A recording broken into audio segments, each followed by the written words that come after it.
आपल्या शहराचा भौतिक आणि आर्थिक विकास होत असताना शहराची स्वच्छता, ट्रॅफिकची शिस्त, पर्यावरण, सौंदर्य आणि आपला ऐतिहासिक सुसंस्कृतपणा नेहमी प्रथम क्रमांकावर असावा या संकल्पनेतनं पुणे प्रथम असा एक आपण ब्रँड पुणे शहरासाठी, पुणे महानगरपालिकेसाठी तयार केला. आणि म्हणून आपल्याला सगळीकडे पुणे महानगरपालिकेसोबतच पुणे प्रथम ह्याचा सुद्धा लोगो आता इथनं पुढे दिसणार आहे. या पुणे प्रथमच्याच अंतर्गत माझं शहर माझी जबाबदारी या भावनेतून पुणे शहरात होत असलेला प्रत्येक सोहळा आणि त्यासाठी करत असलेलं आपलं काम याचं एक डॉक्युमेंटेशन असलं पाहिजे. याच उद्देशाने, याच हेतूने पुणे शहरात जेव्हा आपल्याकडे संतांच्या पालख्या येतात आणि तो सोहळा अत्यंत पवित्र वातावरणात होतो, या संपूर्ण वातावरणामध्ये आपण काम करत असताना पुणे शहरात पुणे महानगरपालिकेकडून, सगळ्या कर्मचाऱ्यांकडून, सगळ्या अधिकाऱ्यांकडून, आमच्याकडून सुद्धा अनेक कामं होतात. आपण सगळेच पुणे शहरातले सगळे नागरिक पालखीसोबत येणाऱ्या वारकऱ्यांचं स्वागत करतो आणि त्यांची सेवा करतो. तर ह्या संपूर्ण उपक्रमाला एक नाव असावं म्हणून आपण त्याला सेवा वारी असं नाव दिलेलं आहे. म्हणजे आपण ईश्वराची सेवा करतो, त्याचप्रमाणे ही जी देवाची माणसं येतात त्यांची सुद्धा आपण सेवा करतो, म्हणून त्याला सेवावारी असं आपण नाव दिलंय. सेवावारीमध्ये अनेक उपक्रम आहेत. त्या उपक्रमामध्ये पहिला उपक्रम आहे तो म्हणजे ड्रॉइंग कॉम्पिटिशन असणार आहे, चित्रकला स्पर्धा. त्याचं कॉन्सेप्ट सुद्धा वारीच असेल. ही स्पर्धा उद्या होतीये. पुणे शहरातल्या सगळ्या शाळांमध्ये एकाच वेळेला 5वी ते 10वीचे विद्यार्थी या स्पर्धेमध्ये उतरतील. सगळ्या शाळा म्हणजे त्यामध्ये पुणे महानगरच्या शाळा सुद्धा आहेत आणि प्रायव्हेट स्कूल सुद्धा आहेत. तर उद्या जवळपास 4,36,000 विद्यार्थी एकाच वेळेला या ड्रॉइंग कॉम्पिटिशनमध्ये भाग घेतील. ड्रॉइंग कॉम्पिटिशन म्हणजे हे कुठलंही बक्षीस मिळावं हा यामागचा हेतू नाही. तर आपल्याकडे ज्या पालख्या येतात, ज्ञानोबा माऊलीची पालखी येते, तुकाराम माऊलीची पालखी येते, त्याचं वैशिष्ट्य काय, पालखी केव्हापासून येते, आपल्याकडे किती वर्षाची परंपरा आहे, आपल्या पुण्यनगरीतनं जाते, त्यामुळे आपली भूमी पुण्याची ही किती पवित्र असते, या सगळ्याचा विचार आपल्या पुढच्या पिढीपर्यंत पोचावा, रुजावा, म्हणून आपण ही ड्रॉइंग कॉम्पिटिशन त्यामागे घेतलेली आहे. त्यानंतर त्याच्यामध्ये अजून एक टप्पा आहे, तो म्हणजे फोटोग्राफीचे एक कॉम्पिटिशन असेल. त्यामध्ये कुठलंही वयोगट नाही आहे, कोणालाही त्यामध्ये भाग घेता येईल, त्याची सुद्धा बक्षिसं आपण देणार आहोत. दुसरा एक विषय आहे, त्यामध्ये आपण पुणे शहरातल्या सगळ्याच लोकांना आव्हान केलंय की सेवावारीमध्ये सगळ्यांनी सहभागी व्हायचंय. यामध्ये काम करत असताना संपूर्ण पालखी मार्गावरती लाखो भाविक येतात, लाखो भक्त येतात. त्यांची सेवा करण्यासाठी आपल्याला व्हॉलंटियर्स कमी पडतात, त्यामुळे सगळ्यांनी येऊन सहभागी व्हायचंय. साधारण आजपासनं पालखी येईपर्यंत आणि पालखी आपल्या पुणे शहरातनं प्रस्थान जेव्हा करेल तोपर्यंत आपल्याला संपूर्ण पुणे शहर स्वच्छ ठेवायचंय. त्यासाठी प्रबोधनाची आवश्यकता असते, जनजागृतीची आवश्यकता असते आणि सेवा करण्याची आवश्यकता असते. या सगळ्यासाठी आपण व्हॉलंटियर्सला, जे काही NGOज असतील किंवा कॉलेजेसचे जे विद्यार्थी असतील, त्यांना सगळ्यांना आपण प्रयत्न करून या सगळ्यामध्ये सहभागी व्हायला सांगतोय. सगळ्यांकडनं हे प्रयत्न व्हावेत, सगळ्यांनी सगळ्या वारकऱ्यांची सेवा करावी, हा त्यामागचा हेतू आहे. त्यानंतर वेशभूषा स्पर्धा एक असेल आपल्याकडनं. 0 ते 16 वयोगटातले मुलं या वेशभूषा स्पर्धेमध्ये सहभागी होतील, त्यांना सुद्धा आपण पारितोषिक देणार आहोत. सगळ्यात मोठा टप्पा तो म्हणजे या संपूर्ण उपक्रमाचं म्हणजे सेवा वारीची सांगता ही पसायदानाने होणार आहे.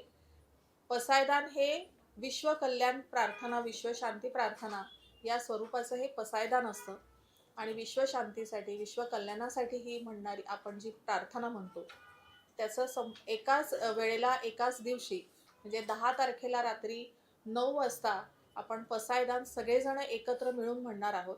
यामध्ये सुद्धा आम्ही सगळ्यांना आवाहन करतोय की आपण जिथे कुठे असाल तिथून ऑनलाईन या उपक्रमामध्ये सहभागी व्हायचंय आणि पुणेकरांनी सगळ्यांनी घरातनं किंवा शक्य असेल तर जिथे दिंड्या आहेत तिथे जाऊन पसायदान म्हणायचं आहे एकाच दिवशी एकाच वेळेला, असं आपण सगळीकडे आवाहन करतोय. त्यामध्ये जास्तीत जास्त संख्येने लोकांनी सहभागी व्हावं ही एक अपेक्षा आहे.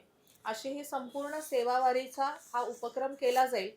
त्यामध्ये आत्ताची जी पालखीची पूर्वतयारीची बैठक झाली तर त्यामध्ये जवळपास 2000 टॉयलेट्सची संख्या निश्चित झालेली आहे. त्याची तयारी झाली. संपूर्ण पालखी मार्गावरती तेवढे टॉयलेट्स असतील आणि त्याची स्वच्छतेची जबाबदारी सुद्धा घेतलेली आहे. जेव्हा पालखी पुणे शहरात येते त्यावेळेला थोडं पुढे आल्यानंतर संध्याकाळच्या वेळेला तिथे त्या पालखी मार्गावरती जेव्हा अंधार पडतो तेव्हा तिथे लाईट्सची चांगली व्यवस्था असावी त्याची सुद्धा सोय केलेली आहे. यावेळेला जर्मन हँगर्सचे 6 ठिकाणी आपल्याकडे मांडव घातले जातील आणि 195 मांडव जे आहेत ते पावसापासनं बचाव असावा म्हटले जातील. पारंपरिक म्हणजे फार आधीपासनं जिथे जिथे दिंड्या राहतात उतरतात पूर्वीपासनं तेवढ्या त्या 195 संख्या आहे. येणारे वारकरी चालत येतात इतके लांबून, तर त्यांची सेवा करण्यासाठी जवळपास 180 फिजिओथेरपिस्ट आहेत ज्यांनी आत्ता आपल्याकडे सेवा देण्याचं मान्य केलंय आणि ते येतील आणि फिजिओथेरपी देतील. असे अनेक जण आपल्याला अजून जॉईन झाले तरी चालणार आहे. पावसाचा कालावधी असल्यामुळे समजा जास्त पाऊस पडला तर जिथे कुठे वॉटर लॉगिंग होणार असेल, जिथे पालख्या थांबल्या आहेत तिथनं पाणी बाहेर काढण्यासाठी आपण पंपांची व्यवस्था केलेली आहे. सगळ्या वारकऱ्यांसाठी सगळ्या दिंड्यांसाठी जवळपास 400 मेडिकल किट्स आपण जे दरवर्षी आपण देतो तेच आहेत. ते 400 मेडिकल किट सगळ्यांना दिले जातील. त्या एका किटमध्ये 100 माणसांसाठी पुरेल असं ते मेडिकल किट असतं. स्वागताचं जे काही व्यवस्था असते ते पूर्वीपासनं जिथे आहे तिथेच कळस आहे, बोपोडी मेट्रो स्टेशन आहे, पाटील इस्टेट आहे आणि मग पुन्हा जेव्हा प्रस्थान करतील त्यावेळेला आकाशवाणी आणि बंटर स्कूल इकडे आपले स्वागत आणि जातानाचं कक्ष असतो. 20 आपल्याकडे PMCची ॲम्ब्युलन्स आहेतच आणि त्यामध्ये अजून जवळपास 22 इतर म्हणजे NGOजने ॲम्ब्युलन्स देण्याचं मान्य केलंय. असे ॲम्ब्युलन्सेस असतील. 40 आरोग्य पथक आहेत आपले, ते विविध ठिकाणी संपूर्ण पालखी मार्गावरती असतील. 6 मेडिकलशी रिलेटेड NGOज आहेत जे आपली सेवा द्यायला मान्य केलंय ते एक असतील. या वर्षी आपल्या वाजपेयी मेडिकल कॉलेजचे 100 विद्यार्थी जे पासआउट झालेले आहेत ते आपली सेवा देण्यासाठी आणि संपूर्ण पालखी मार्गावरती जिथे जिथे वारकरी थांबतील तिथे ते सेवा देतील. डॉग स्क्वॉड आपला सज्ज आहे डॉग व्हॅन सहित. त्यानंतर राज्य शासनाकडनं ॲनिमलचे डॉक्टर्स येतात. त्यांचं सुद्धा काय काय खाद्य जे काही पालखीसोबत येणारे घोडे आहेत किंवा इतर जे काही प्राणी आहेत त्यांच्यासाठी ते असतात. म्हणजे कोणी प्राणी कधी कधी आजारी पडले तर त्यासाठी ते लागतात. वॉटर टँकर्सची व्यवस्था आपली पूर्ण झालेली आहे आणि शुद्ध पाणी देण्यासाठीच हे वॉटर टँकर्स असतील. आपल्या वॉटर टँक्स म्हणजे पाणी पुरवठ्याचा जो काही विभाग असेल किंवा टँकर पॉईंट्स असतील तिथनंच हे टँकर्स भरले जातील, इतर कुठनंही नाही. त्याच्यावरती कंट्रोल असेल. प्रायव्हेट टँकर्सनी सुद्धा पाणी फक्त तिकडनंच घ्यायचं, इतर कुठूनही घ्यायचं नाही असा एक कंट्रोल ठेवला जाईल. जवळपास आपण 40 वैद्यकीय कक्ष करत आहोत. त्याच्यामध्ये आपत्कालीन कक्ष सुद्धा आहेत आणि हिरकणी कक्ष जे आपण गेल्या वर्षीपासून करतोय ते आपण आता जास्त संख्या असणार आहे त्याची. पालखीसोबत पंढरपूरपर्यंत आपले 15 पाण्याचे टँकर्स जातात, 2 फायर ब्रिगेडच्या व्हॅन्स जातात आणि 2 ॲम्ब्युलन्स जातात. अशी आपली संपूर्ण व्यवस्था इथे झाली आहे. पूर्णपणे पुणे महानगरपालिकेची संपूर्ण टीम आणि आम्ही सगळेजण वारकऱ्यांची सेवा करण्यासाठी या संपूर्ण उपक्रमामध्ये सज्ज झालेले आहोत. आपल्यामार्फत मी पुणे शहराच्या सगळ्या नागरिकांना विनंती करते की वारकरी येत आहेत आपल्याकडे, त्यांची सेवा करण्यासाठी आपणही आमच्यासोबत थांबावं. हा जो उपक्रम राबवला जाणार आहे त्याच्यामध्ये शाळांना आवाहन करायचं. मॅडम हा जो उपक्रम राबवला जाणार आहे ही सगळ्या स्पर्धा घेतात, शिल्पकला काय असो, वेशभूषा असो, फोटोग्राफी असो, ह्याचं परीक्षण कोण करणार, ते कुणाकडे द्यायचं आहे सगळं साहित्य आणि आपण जी सगळी 2000 स्वच्छता ची व्यवस्था केलेली आहे मग ती कुठून कुठपर्यंत असणार आहे शाळेतली जी चित्रकला स्पर्धा आहे त्याचं परीक्षण शाळेतल्याच ज्या टीचर्स असतील, शिक्षक असतील चित्रकलेचे तेच करणार आहेत. एकूण 5 क्रमांक प्रत्येक गटातनं काढतील आणि त्यांचे सर्टिफिकेट सुद्धा त्यांच्याकडे आपण पोहोचवलेले आहे. आणि जे प्रत्येक विद्यार्थी जो सहभाग घेईल ह्या ड्रॉइंग कॉम्पिटिशनमध्ये त्याच्यासाठी डिजिटल सर्टिफिकेटची व्यवस्था आहे. ते डिजिटल सर्टिफिकेट त्यांनी डाउनलोड करून घ्यायचं आहे विद्यार्थ्याचं माहिती भरल्यानंतरची.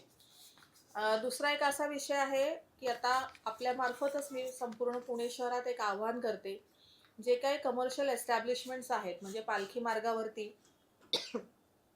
काही कंपनी आहेत किंवा काही शॉप्स असतील तर त्यांचे टॉयलेट बाथरूम्स असतात. त्यांनी ते वारकऱ्यांसाठी विशेषतः वारकरी महिलांसाठी खुले करून द्यावेत. ज्या खाजगी शाळा आहेत त्यांनी सुद्धा आपले टॉयलेट बाथरूम्स वारकऱ्यांसाठी खुले करून द्यावेत. त्याची स्वच्छता करण्याची जबाबदारी पुणे महानगरपालिका घेईल. मॅडम, पालखी काळामध्ये आपण पाणी कपात रद्द करणार का? दिवसाआडची पाणी कपात आहे ती. पालखी काळामध्ये पाणी कपात आपण रद्द करतोय. कंटिन्यू 2-3 दिवस आपण 2 दिवस पाणी देणार आहोत. पालखी जिथं मुक्कामासाठी थांबते तर जे पालखीचे 16 प्रमुख आहेत त्यांची मागणी होती की जागा अपुरी पडते. आपण तिथलं काय अतिक्रमण बऱ्यापैकी हटवलेलं आहे. तिथं पुरेशी जागा उपलब्ध झालेली आहे का? मुक्कामाची तिथं सोय असण्यासाठी महानगरपालिकेनं काय उपाययोजना केल्यात? कारण बरेचसे तंबू त्याचबरोबर गाड्या ज्या आहेत त्या परिसरामध्ये लागतात. तिथं काय उपाययोजना केल्या आपण? हो, तिकडची व्यवस्था पूर्ण झालेली आहे. आपण ती जागा ताब्यात घेतली आहे आणि आता जवळपास 3 गुंठे कॉन्क्रीट करून ती 3 गुंठे जागा आधीच जी काही जागा होती त्याच्या ऐवजी आता जर तुम्ही तिथे जाऊन पाहिलं तर ती मोठी झाली आता जागा. म्हणजे जे काही कन्सेशन होतं इतके दिवस ते नाहीये. तो जो रस्ता होता पालखी येण्याचा तिथे सुद्धा जे काही अतिक्रमण होतं ते सुद्धा काढून टाकलेलं आहे. त्यामुळे तो रस्ता सुद्धा चांगला मोठा झालाय. आपण पालखी सेवावारी अंतर्गत कलावारी ही एक कॉन्सेप्ट केली होती. त्या कलावारीमध्येच ड्रॉइंग कॉम्पिटिशन, फोटोग्राफी, वेशभूषा हे येत होतं. आणि त्याचबरोबर जिथे पालखी विसावा आहे आपण एक 2-4 दिवसांनी आपल्याला लक्षात येईल की संपूर्ण तो एरिया जो आहे तो डेकोरेट केला गेलाय. म्हणजे तिथे ज्या जुन्या इमारती आहेत, वाडे आहेत, त्यांच्या ज्या भिंती आहेत तिथे आपण पालखीचंच पेंटिंग केलेलं आहे. ती एक कॉन्सेप्ट घेऊन इतका सुंदर तो परिसर दिसेल म्हणूनच आपण त्याला कलावारी असं नाव दिलेलं. एक असा हे होती मागणी होती वारकरी याची की जे रस्त्यावर स्पीकर्स लावले जातात गाण्यांचे मोठमोठ्या ह्याच्यात किंवा अनाउन्समेंट केल्या जातात तर ते करू नये. कारण वारकऱ्यांचे ज्या अभंग काय जे काय ते म्हणत जातात तर ते लोकांनी ऐकले पाहिजेत. नक्कीच Disturbance होतं तर तसं काही आव्हान करणार असेल किंवा ते बंद करणार असेल? आव्हान तर नक्कीच करेन मी की कारण जे पालखी प्रमुख, दिंडी प्रमुख काही दिवसांपूर्वी आम्हाला भेटले तेव्हा त्यांचं असं म्हणणं होतं की पुणे शहरात आल्यानंतर लगेचच मोठे डीजेस लावलेले असतात, लाऊडस्पीकर्स असतात, त्याच्यावरनं काही गाणी असतील किंवा काही घोषणा द्यायच्या असतील, माहिती जरी द्यायची असेल तरी एवढ्या मोठ्या आवाजाने ते जेव्हा दिले जातात तेव्हा ते डिस्टर्ब होतात. कारण ते त्यांच्या नामस्मरणाच्या घोषात ते त्या पालखी मार्गावरती चालत असतात आणि पालखी त्या दिंड्या येतात त्यांचे दिंडी प्रमुख पुढे चालत असतात आणि त्यांच्या पाठीमागे सगळे वारकरी गटाप्रमाणे चालतात. आवाजामुळे त्यांना ते दिंडी प्रमुख कुठे आहेत, पुढे आहेत किंवा कुठे जायचं हे ते लक्षात येत नसल्यामुळे बरेचदा असं होतं की दिंडीतले वारकरी हरवतात. त्यांना तो रस्ता पण लक्षात येत नाही. चालत असताना लक्षात येत नाही की पुढचा आपला दिंडी प्रमुख आपल्याला काय सूचना देतोय. त्याच्यामुळे मी सगळ्यांना आव्हान करते की आपण यंदा पालखी मार्गावरती डीजे लावू नये, मोठे लाऊडस्पीकर्स लावू नये. छान टाळ मृदुंगाच्या आवाजातच ही पालखी पुण्यात यावी आणि तिथनं पुढे त्या आवाजातच प्रस्थान व्हावं. इतकं चांगलं वातावरण निर्माण होईल. तर कृपया पुढेही डीजे आणि लाऊडस्पीकर्स लावू नये ही विनंती करते मी आपल्याला पुणे शहराकडनं आणि वारकरी संप्रदायाकडनं.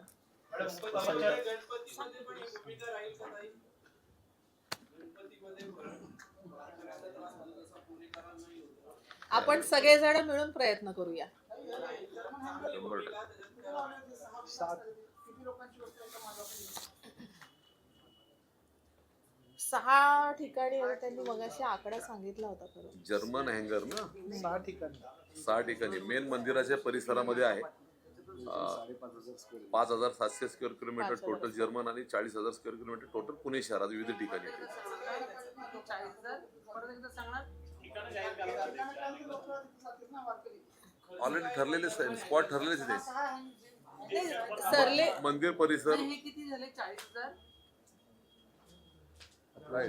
टोटल नाही, हे ठरलेली ठिकाणं असतात वारकऱ्यांची थांबण्याची. तो मंदिर परिसर सराउंडिंग हो हा चौरस मीटर. मंदिर परिसराचंच आहे. मंदिर परिसरापासून जे ऐका ना, भवानी पेठेत आता जिथं पालखी थांबते त्या ठिकाणी आता आपण जर्मन हँगर 1700 स्क्वेअर किलोमीटर म्हणजे साधारण एक 20,000 फुटाचा आपण जर्मन हँगर मंदिर परिसरात टाकतोय. 5,700 टोटल भवानी पेठेत टाकतोय. त्यांनी स्पॉट दिले आणि बाकीचे जे पत्र्याचे मांडव शहरभर 40,000 स्क्वेअर फूट म्हणजे साधारण 1,00,000 फुटापर्यंतचे मांडव आहेत असे त्यांनी अंदाजे दिले ठरलेले पाहिजे. आणि वारकऱ्यांना हे फार पूर्वीपासून त्यांची थांबण्याची ठिकाणं ही जी फक्त आणि आहेत जर्मन त्यात हँगर आपण ऍड काही झाले बदल करत नाही. जर्मन हँगर यावेळी ऍड झाले त्यांच्याकडनं ज्या सूचना आल्या त्याप्रमाणे आपण खर्च करतो. काय? नाही आता तो नाही. खर्च किती आहे?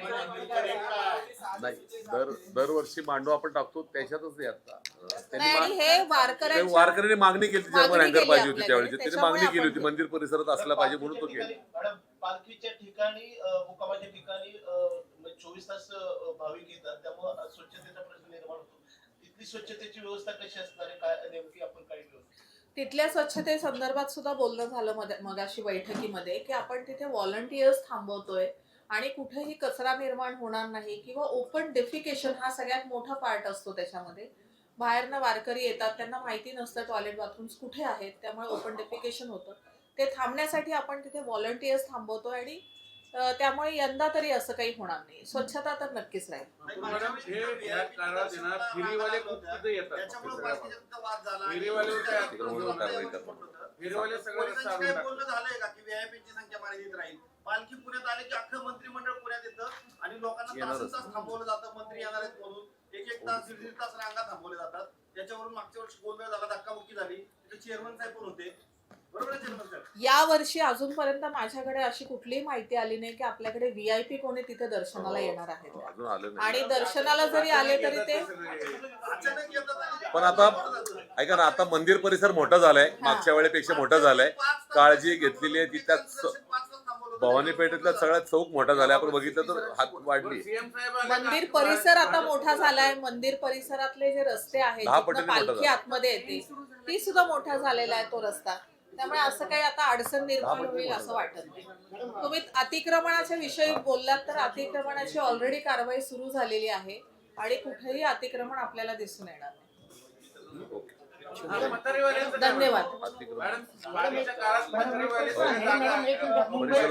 मॅनहोलमध्ये पडून एकाचा मृत्यू झाला. मॅडम, पथरी परिसरात मॅडम, अतिक्रमण महत्त्वाचा काढण्याच्या सर्व प्रश्न आहे. सूचना दिल्यात मला. मुंबईमध्ये आज मॅनहोलमध्ये पडून एकाचा मृत्यू झाला. पुणे शहरामध्ये आपण असे एकेका विषय बोलू. मगाशी अतिक्रमण विषय बोलले तर आपण पालखी परिसरातलं अतिक्रमण काढण्याच्या सूचना मगाशी बैठकीत दिल्या आणि मी आताही म्हणाले की त्यांनी ऑलरेडी काम सुरू केलेलं आहे.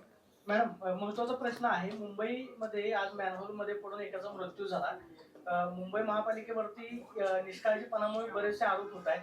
आता पावसाळ्याचे दिवस सुरू झालेले आहेत. पुणे शहरामध्ये पाणी साचणार नाही किंवा खड्डे जे आहेत किंवा मॅनहोल कुठे उघडे आहेत याची आपण खातरजमा केलेली आहे का? पालिका प्रशासन नक्की काय उपाययोजना करेल? हो, मगाशी बैठकीत हा सुद्धा विषय झालेला आहे. त्याच्यावरती त्यांनी म्हणजे आमच्याकडनं सूचना दिल्या गेल्या. आयुक्त सुद्धा बोलले की आपल्याकडे अशी कुठलीही घटना घडू नये यासाठी आपण बघावं.